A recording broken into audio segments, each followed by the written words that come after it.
Ang hirap magpalaki ng bahay, guys. Maliit pa yung bahay mo, dinadown ka na. Paano? Magigiba na lang yan. Magigiba na lang yan. Susuko na yan. Susuko na yan. Magta-turn off na yan ng dashboard. Kasi dinadown ka na. Maliit ka pa nga eh. Mali pa nga yung bahay mo, dinadown ka na. Bakit ganun? Bakit ganun yung mga big? Yung mga big na bahay riyan. Mapanglait. Mapanglait sa mga maliit na bahay. Okay guys. I-try natin na i-turn off yung professional dashboard.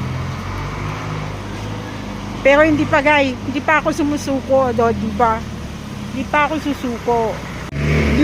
susuko. Maglalakad pa ako ng tulo. Wala naman kasi akong sasakyan kaya hanggang lakad lang. Hanggang mapaltos yung aking mga paa. Maglakad na lang ako kasi wala akong pamasahe. Wala akong pamasahe. Siyempre, lakad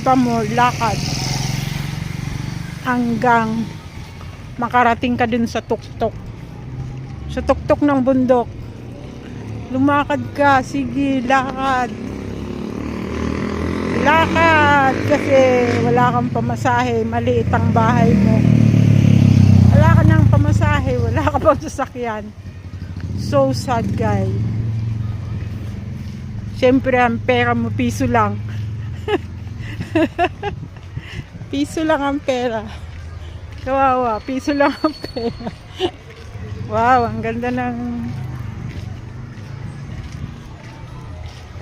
ng view. Matutuwa ka na lang sa ganda ng view. Siyempre, yung mga dahon, maganda.